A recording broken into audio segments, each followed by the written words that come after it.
Assalamualaikum warahmatullahi wabarakatuh. Bagaimana kabarnya Bunda-Bunda hari ini? Alhamdulillah baik kabarnya. Ya, terima kasih Bunda-Bunda. Semangat hari ini. Ya, di sini perkenalkan nama saya Triwahyunita. Saya bekerja di TK Dharma Utangino, Kelemahan Kediri. Di sana saya sebagai kepala sekolah. Dan di sini saya akan menyampaikan materi perkembangan anak usia dini. Sebelum kita masuk ke materi, kita bagikan dulu STPPA-nya agar panjenengan nanti tahu dan kita nanti bisa fokus kepada perkembangan anak usia TK usia 3 sampai 6 tahun. Bunda-bunda ya. Di sini perkembangan anak usia dini tujuan umumnya yang pertama sebagai salah satu sumber bahan belajar bagi pelatih serta pendidik dan tenaga kependidikan dalam memahami perkembangan anak usia dini. Tujuan khususnya ada 5 Bunda. Yang pertama, peserta dapat memahami pertumbuhan dan perkembangan anak usia dini. Kemudian yang kedua, peserta dapat memahami tahapan perkembangan anak. Yang ketiga, peserta dapat memahami berbagai lingkup perkembangan anak. Yang keempat, peserta dapat memberikan dukungan yang diperlakukan anak untuk perkembangan secara menyeluruh. Yang kelima, peserta dapat memahami pentingnya stimulasi pada 1000 hari pertama kehidupannya. Jadi itu tujuannya, ada tujuan umum dan tujuan khususnya. Selanjutnya, pengertian pertumbuhan dan perkembangan. Pertumbuhan merupakan proses pertumbuhan berkelanjutan sepanjang tahapan kehidupan. Dalam kecepatan pertumbuhannya, bervariasi sesuai dengan tahapan usia perkembangan dipengaruhi oleh faktor-faktor keturunan, lingkungan, budaya, dan nilai keluarga pada setiap individu. Kombinasi faktor-faktor ini menimbulkan beragamnya variasi yang bisa diamati pada anak. Sedangkan perkembangan adalah bertambahnya kemampuan atau keterampilan dalam struktur dan fungsi tubuh yang lebih kompleks dalam pola yang teratur dan dapat diramalkan sebagai hasil dari pengalaman dan proses pematangan. Perkembangan berkaitan juga dengan kemampuan gerak, intelektual, sosial, dan emosional. Itulah pengertian pertumbuhan dan perkembangan anak usia dini ya Bunda. Kemudian selanjutnya, faktor-faktor yang mempengaruhi perkembangan anak, yaitu ada faktor internal dan faktor eksternal. Faktor internal yaitu faktor bawaan atau gen, ya. Jadi yang diwariskan kepada kedua orang tuanya kepada anak tersebut, ya. Faktor keturunan, ya. Kemudian kondisi kehamilan, saat waktu kondisi kehamilan, anak juga butuh nutrisi yang sehat. Kalau nutrisi yang tercukupi, maka janin akan berkembang lebih baik. Kalau faktor eksternal yaitu faktor ekologi, yaitu tingkat penghasilan, tercukupinya makanan, kemudian kesehatan dan nutrisinya, peran gender yaitu yang sebagai atribut perempuan atau laki-laki, ya. Kita perilakunya itu ke laki-laki atau ke perempuan, itu adalah peran gender. Dan itu adalah faktor-faktor yang mempengaruhi perkembangan anak. Kemudian di sini, untuk memahami materi tadi, mari kita diskusikan sebagai berikut. Tugasnya yang pertama, sebutkan dan jelaskan faktor internal dan eksternal yang mempengaruhi perkembangan anak dan berikan contohnya. Seperti yang tadi sudah saya sampaikan, faktor internal dan eksternal, silakan didiskusikan, terbagi 5 kelompok, 5 bunda-bunda ya, 5 bunda kita bagi 5 kelompok, silakan bersama-sama dikerjakan tugasnya. Sambil menunggu tugasnya selesai, nah kita ke berikutnya, tahap perkembangan anak usia dini pada jenjang taman kanak-kanak. Usia 4 sampai 5 tahun dan usia 5 sampai 6 tahun. Kalau usia 4 sampai 5 tahun itu anak dapat menjawab pertanyaan apa, mengapa, di mana, itu ya, bisa menjawabnya. Kemudian memahami urutan kejadian sehari-hari. Selanjutnya mengenali dan menunjukkan bagian dari puzzle yang hilang, gambar orang atau gambar mobil, itu ya. Jadi apa yang hilang itu anak mengetahuinya.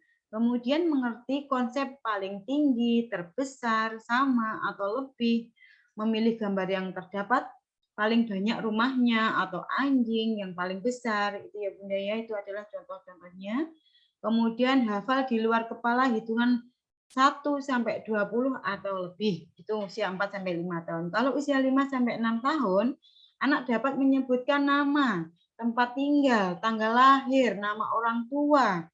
Kemudian dapat menyebutkan atau menjawabkan kalau ada telepon, bisa menjawab dengan tepat. Kemudian mengucapkan kalimat-kalimat yang hampir dimengerti secara keseluruhan. Kemudian menggunakan kata-kata yang tepat. Memahami huruf. Banyak anak yang menyebutkan bagian yang tersisa bila sebuah benda sudah terisi, diiris di setengahnya. Ya. Kemudian menanyakan pertanyaan tiada henti. Anak itu bertanya terus tanpa henti. Mengenali dan bisa menyebut satuan uang, memahami konsep lebih banyak atau sedikit, mengerti setelah istilah gelap dan terang, kemudian mengelompokkan bermacam banyak benda sehingga semua benda dalam suatu kelompok mempunyai persamaan atau keterampilan mengelompokkan. Itu Bunda ya, usia 4 sampai 5 dan usia 5 sampai 6 tahun. Kemudian ada 6 ruang lingkup perkembangan anak usia dini.